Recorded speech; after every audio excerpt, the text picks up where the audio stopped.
जय जय जय जय जय भीम।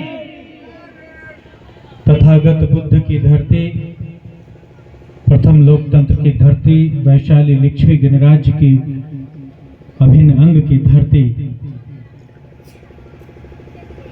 बाटवापुर वासियों, आप सबको नमो बुद्धाय, जय भीम।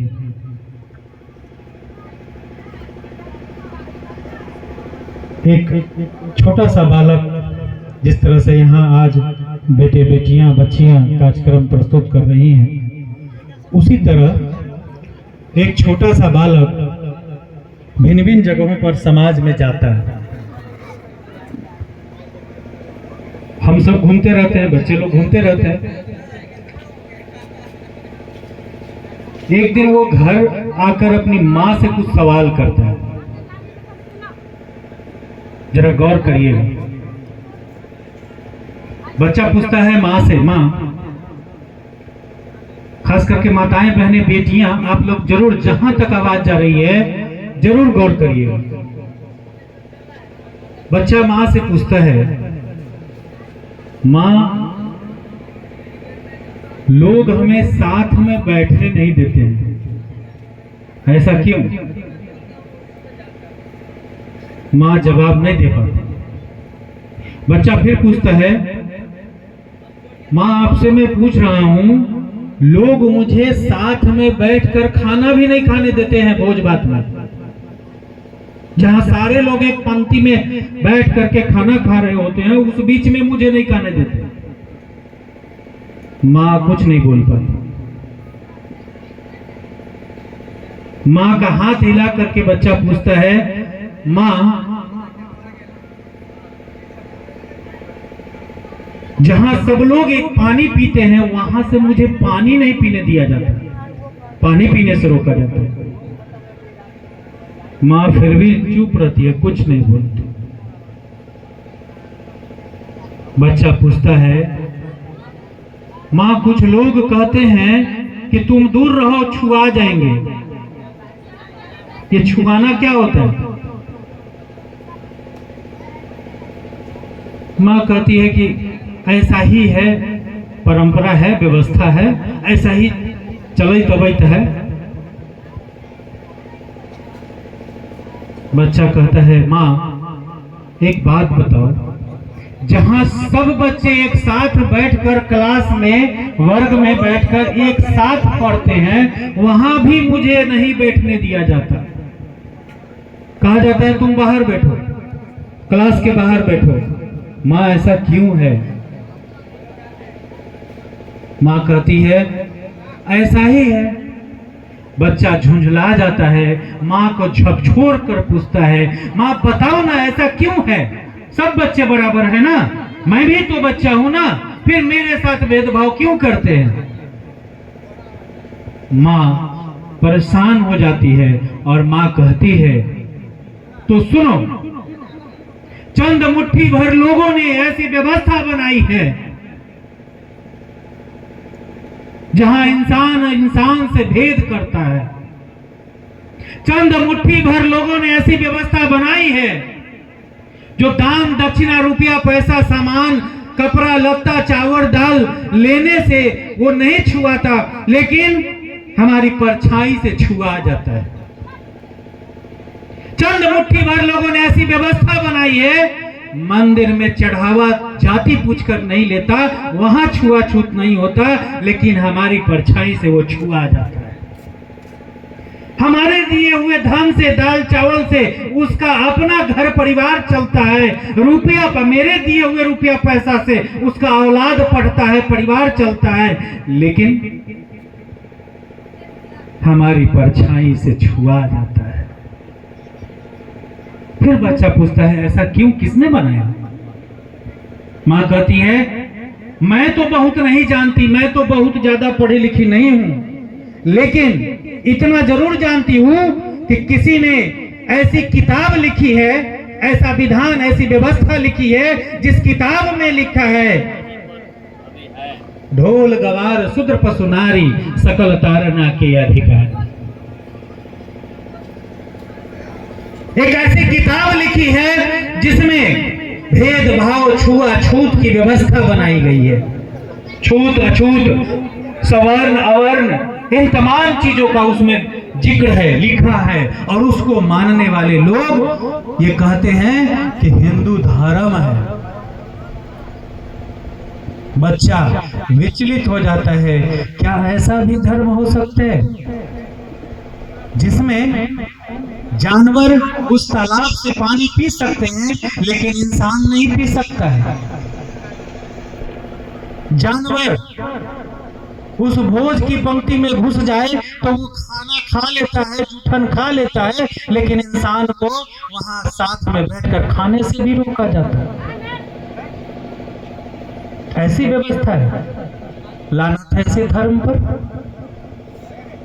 वह बच्चा विचलित होकर कहता है, माँ, चाहे लिखने वालों ने जो भी लिखा हो, व्यवस्था बनाने वालों ने जो भी व्यवस्था बनाया है, लेकिन जब मुझे मौका मिलेगा तो मैं ऐसी किताब लिखूंगा, ऐसा लिखूंगा जिसमें सबको बराबरी का सम्मान और बराबरी का अधिकार दूं।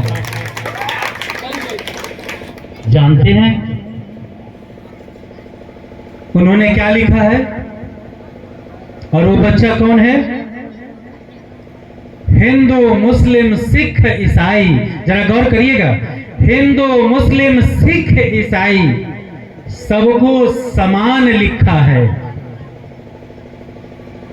हिंदू, मुस्लिम, सिख, ईसाई, चाहे दुनिया का कोई धर्म हो, भारत में कितने धर्म, कितने पंथ हैं, सबको समान लिखा है।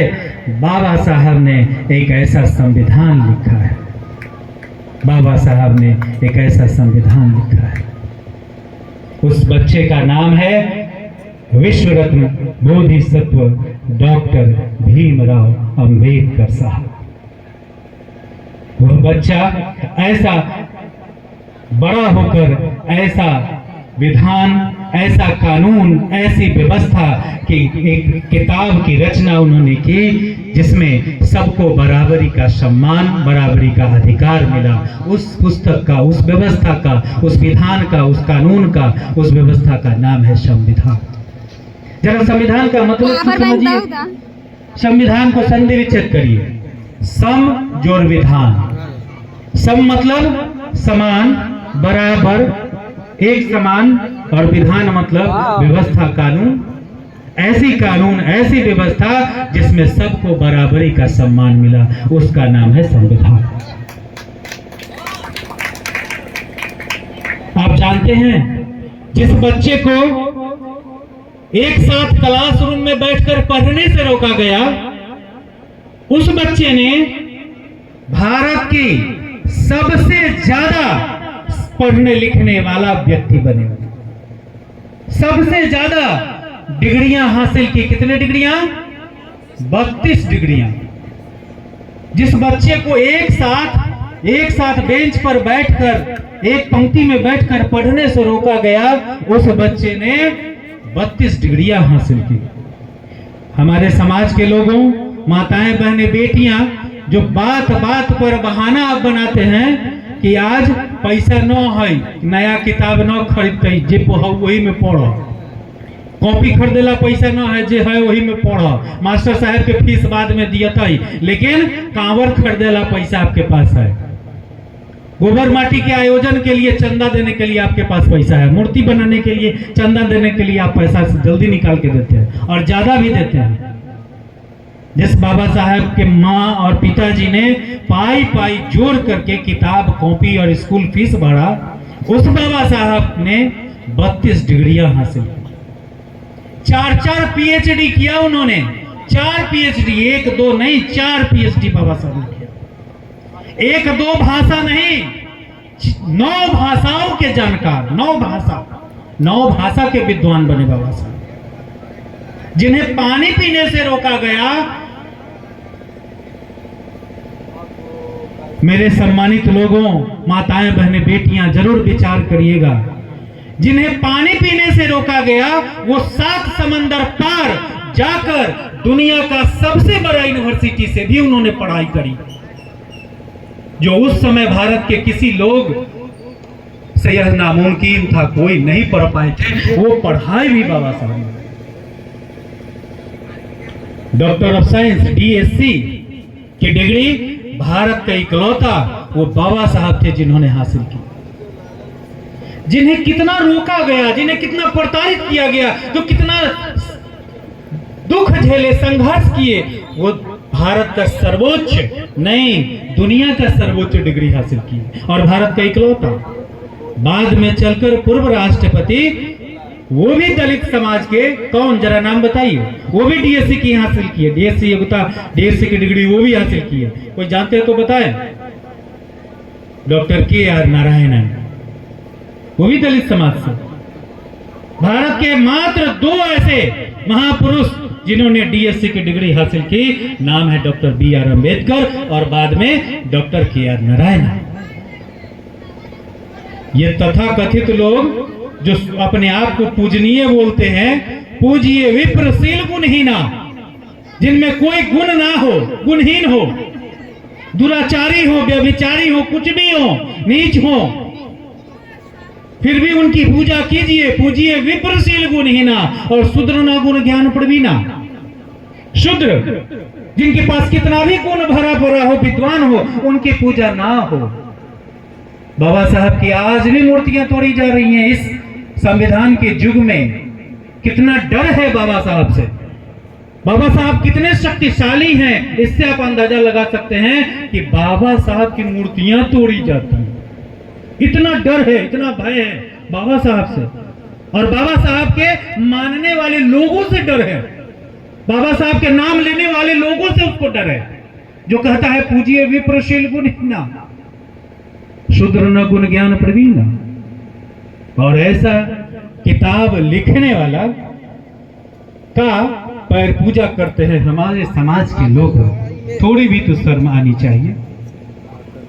जिस किताब की आप जाप लगाते हैं, जिस हर अनुष्ठान में आप उसको गाते हैं, अपना खून पसीना बहाते हैं, अपना समय बर्बाद करते हैं, रुपया पैसा बर्बाद करते हैं, उसी किताब में ने लिखा है अदम जाति में विद्या पायऊं अभयऊं यथा अहि दूध पिलायऊं।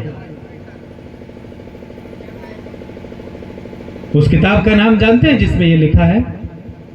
कोई जानते हैं तो जरा बताइए। रामचरितमानस, तुलसीदास दुबे ने लिखा। हमारे समाज के लोगों, जाप करने वाले लोगों,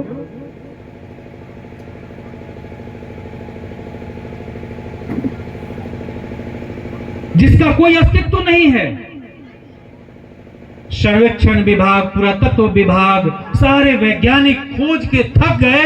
भारत की मिट्टी की खोद खोद करके जगह जगह खुदाई कर लिया, कहीं इसका अस्तित्व नहीं है। सिर्फ एक किताब है, एक काल्पनिक किताब है जिसके बारे में लिखा है, और उस काल्पनिक किताब का प्रमाण है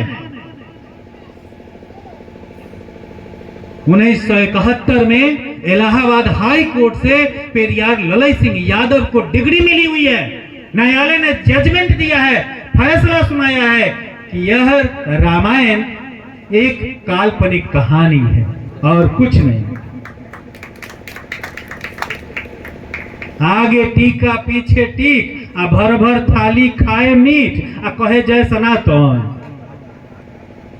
ऐसे गिरोह के लोग फिर सुप्रीम कोर्ट जाते हैं। इलाहाबाद से जब हुआ डिग्री तो सुप्रीम कोर्ट में भी गए। वहां भी सुप्रीम कोर्ट में 1976 में पुनः डिग्री मिली, पुनः फैसला मिला कि पेरियार ललई सिंह यादव द्वारा हिंदी रूपांतरित सच्ची रामायण ही सत्य है, जो पेरियार ईवी रामास्वामी नायकर द्वारा लिखी गई किताब का हिंदी रूपांतरण है सच्ची रामायण का। और ये रामायण जो रामचरितमानस, चाहे वो वाल्मीकि का हो, चाहे तुलसीदास दुबे का हो, वो एक काल्पनिक ग्रंथ है। मेरे सम्मानित लोगों, जरा आप अपने आप से सवाल करिएगा, पूछिएगा, विचार करिएगा कि अगर बाबा साहब का संविधान न होता और उस संविधान से संचालित सर्वोच्च न्यायालय सुप्रीम कोर्ट न होता, तो क्या उस रामायण का काल्पनिक पात्र राम का घर अयोध्या में बना होता? क्या बनता? क्या नहीं बनता। विचार आप करिएगा। राम का नाम जपने वाले लोगों, जिनको भावना आहत होती है, वो अगर ये झूठी बात है तो करे मुझसे शास्त्रार्थ, कर दे मेरी हत्या। आपने कितने सैकड़ों महापुरुषों की हत्या किया है, मेरी भी हत्या कर दो, लेकिन जो सच है वो सच है। हाई कोर्ट ने माना, सुप्रीम कोर्ट ने माना, और अयोध्या में उसका घर जब बना तो जानते हैं घर बनाने के पहले फैसला क्या आया, घर बनाने का आधार क्या था? सुप्रीम कोर्ट ने फैसला दिया, कोई तथ्य नहीं है, कोई प्रमाण नहीं है, लेकिन बावजूद इसके लोगों की भावना के आधार पर यह फैसला दिया जाता है कि यहां उसका घर बने। मिला क्या कोई प्रमाण सुप्रीम कोर्ट को? कहीं कोई प्रमाण नहीं, लेकिन बावजूद भावना के आधार पर वहां घर बना। यह सुप्रीम कोर्ट का फैसला है। विचार आप करिएगा कि शक्तिशाली हमारा बाबा साहब का संविधान है या वो है? विचार आप करिएगा। अगर बाबा साहब का संविधान न होता तो सुप्रीम कोर्ट द्वारा उसको घर बनाने का इजाजत नहीं दिया जाता और उसका घर नहीं बनता। वो अयोध्या साकेत की भूमि है, बौद्धिस्टों की भूमि है, वो बौद्ध नगरी है, वो अयोध्या कोई धार्मिक स्थल नहीं है। ये प्रमाण है। हमारे लोगों, धार्मिक भावना के पीछे पागल मत बनिए। ये बात बात में धार्मिक बात करने वाले लोग जरा विचार करिएगा कि एक यादव समाज के कथावाचक, अच्छा एक बात बताइए, ये हिंदू राष्ट्रवाद के नशा में सवार, ये हिंदू हिंदू चिल्लाने वाले, ये सबसे ज्यादा अगर अपने आप को उसमें मजबूत कुछ लोग हैं तो वो ओबीसी वाले हैं, SC ST वाले भी हैं, उसमें भी कमी नहीं है। बहुत सारे हमारे विद्वान साथी तो उस पर चर्चा कर ही रहे हैं कि दलित वर्ग से भी हैं और पिछड़ा वर्ग से भी हैं। कुछ लोगों को लगता है, जैसे वो पिछड़ा वर्ग में यादव को लगता है कि हम सबसे ऊंच जाति वाला होती, ये टीका टीकी लगा लेंगे, उनको लगेगा कि हम तो हिंदूवादी हैं। नहीं, आप लोग न्यूज में देखे होइएगा, पेपर में पढ़े होइएगा, टीवी पर देखे होइएगा, एक कथावाचक जो मंच पर उत्तर प्रदेश में कथा बोल रहा था, कथा कह रहा था, क्या वो हिंदू का ना कथा कह रहा था कि दूसर किसी का? वो रामायण भागवत का ना कथा बोल रहा था कि मुसलमान का?